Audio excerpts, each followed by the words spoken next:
Namaste and welcome to Biostudies. We have started the second chapter, that is biological classification, and in our previous videos we have studied 2 kingdom classification, 3 kingdom classification and 4 kingdom classification, right? In this video we will study about the 5 kingdom classification. Now before that we will list out the kingdoms that were introduced during these system of classification. During 2 kingdom classification, we have studied Plantae and Animalia. Okay, and during 3 kingdom classification, Plantae, then Animalia, and the new kingdom was Protista here, isn't it? And under 4 kingdom classification, we have studied Plantae, Animalia, Protista, and the new kingdom here was Monera, isn't it? We have also studied the limitation of 4 kingdom classification. What was that? The heterotrophic fungi were placed with autotrophic plants, isn't it? So to overcome that limitation, R.H. Whitaker in the year 1969, he proposed 5 kingdom classification. Okay.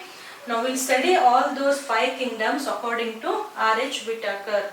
The first kingdom, Plantae, remained as it is, okay, and even Animalia, this also remained as it is. So if you observe this system of classification, even though the system of classification has undergone many changes over the time, but the kingdom Plantae and kingdom Animalia, they have remained constant throughout the journey. Okay, so Plantae and Animalia as it is. Then third was Protista, then Monera, 4th kingdom, and the new kingdom introduced by R.H. Whitaker, it is called fungi, sometimes also referred as mycota. Okay, so according to R.H. Whitaker, the 5 kingdoms are Plantae, Animalia, Protista, Monera and fungi. Then which are the organisms considered under these kingdoms? Plantae, all the plants are grouped here, and animals, all the animals are grouped here. Very easy. Okay. In case of Protista, all the protozoans, right? And Monera, we know this is exclusively for prokaryotic organisms, that is bacteria, okay, and blue-green algae are also called as cyanobacterium. And the new kingdom fungi, this is for all the heterotrophic fungi. Okay, so the kingdom name goes with the organism name here. So fungi is made up of all heterotrophic fungi. Now which one is remaining now? We are left with algae, isn't it? So during 5 kingdom classification, the algae were grouped under 2 kingdoms, but the difference was all the unicellular algae, they are kept under kingdom Protista, and all the multicellular algae, okay, or the highly developed algae kind, they are kept under kingdom Plantae. So this was the classification given by R.H. Whitaker. So what he did was, what are the changes what are the changes he made for 4 kingdom classification?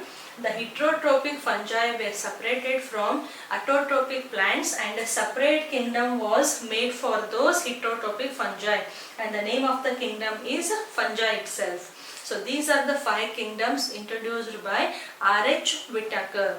Actually, R.H. Whitaker considered some general characters and special characters, and based on those characters he made 5 kingdoms. So those characters and the comparison between these 5 kingdoms will take now. Right?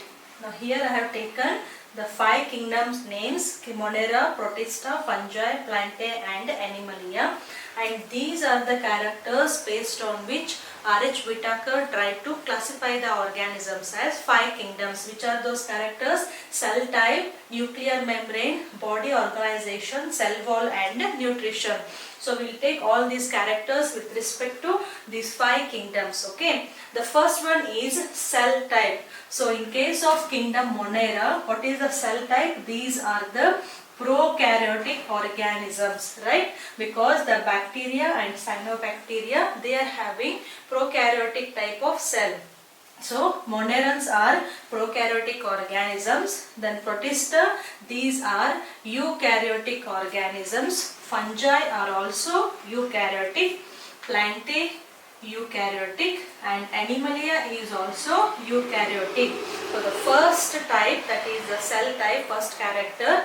So the prokaryotic organisms are grouped under only one kingdom, that is Monera, and 4 different types of eukaryotes were placed under 4 different kingdoms, right?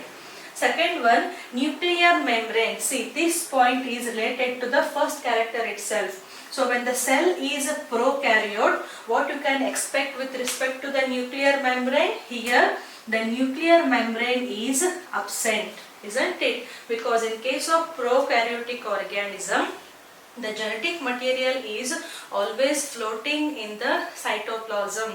It is not covered by a perfect nuclear membrane. So here the nuclear membrane is absent, and instead you can find the nucleoid. What is a nucleoid? The genetic material is coiled and floating in the cytoplasm. Okay, but how about in case of protista? The nuclear membrane is present here because all these 4 types are the eukaryotic organisms. So the eukaryotic cell, the genetic material is perfectly covered by nuclear membrane. So in rest of these 4 kingdoms, the nuclear membrane is present, right? Now we'll take the body organization. This is very simple. All the prokaryotic organisms like bacteria and blue-green algae, they are always unicellular, isn't it? That means they are having cellular organization. Okay, and even in case of protista, protista is made up of which type of organisms? Protozoans and unicellular algae, isn't it? So here also it is cellular level of organization. Fungi are multicellular and they also form the loose tissue. Okay, so fungi, multicellular, all they can form the loose tissue. How about plantae? The plants are always made up of the cells, multicellular, which will differentiate into tissue and tissues into organ. So the body organization may be tissue level or the organ level, right? How about the kingdom Animalia? Like our body, we are having cells which will differentiate into tissue, tissue into organ, organ into organ system. So kingdom Animalia is having all the types of body organization. It may be tissue level or organ level or organ system level. So this is the character, that is body organization, right? Now the next one, cell wall. So how the cell wall differs in all these 5 kingdoms? First we'll take Monera. In case of Monera, the cell wall is not made up of cellulose. It is called as non-cellulosic. Okay, and therefore it is made up of some polysaccharides and amino acids. Okay, so in case of kingdom Monera, the cell wall is not made up of cellulose. Instead it is made up of a chemical called polysaccharide and amino acids. We'll take these monerans in a separate video and there we'll study in detail about this cell wall. Okay. Now how about in kingdom Protista? In case of kingdom Protista, the cell wall, it may be present or it may be absent. Okay, so in case of Protista, why? Because see, Protista is having algae as well as protozoan. Protozoan body is not having a cell wall, but algae body is having a cell wall. So in case of Protista, cell wall may be present or it may be absent, right? Now how about in fungi? In case of fungi, the cell wall is present, right? But it is made up of chitin. So in case of fungi also, the cell wall is not made up of cellulose. Instead, it is made up of a chemical called chitin or chitin, one and the same. Next, Plantae. In case of Plantae, the cell wall is always made up of what? It is made up of cellulose. Okay, and in Animalia, cell wall is always absent. Right? So this is the point you have to remember for the cell wall. Now how about the nutrition? So if you take nutrition in bacteria, they are both autotrophs and heterotrophs. The third video of this chapter, very important. We have studied all the terminologies and definitions and examples. So nutrition mode in case of Monera, they may be autotrophs or heterotrophs. In autotrophs, they may be photosynthetic or they may be chemosynthetic. Okay, and in case of heterotrophs, they may be saprophytes or they may be parasites. Okay, so go through that video so that you will understand this point clearly. So monerans may be autotrophs or heterotrophs. How about this Protista? In case of Protista, again they may be autotrophs or heterotrophs. Why?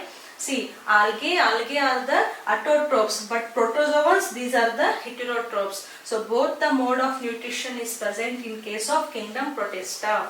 How about kingdom Fungi? The fungi are strictly heterotrophic organisms, especially the saprophytic and parasitic mode of nutrition is found in kingdom Fungi. Then Plantae, these are strictly autotrophs, and especially they are photoautotrophs. Why? Because they prepare their own food in the presence of sunlight. So Plantae, these are the autotrophs. And last one, Animalia. How about the human being? We are heterotrophs. Okay, and especially we are holozoic mode of nutrition. We exhibit holozoic mode of nutrition.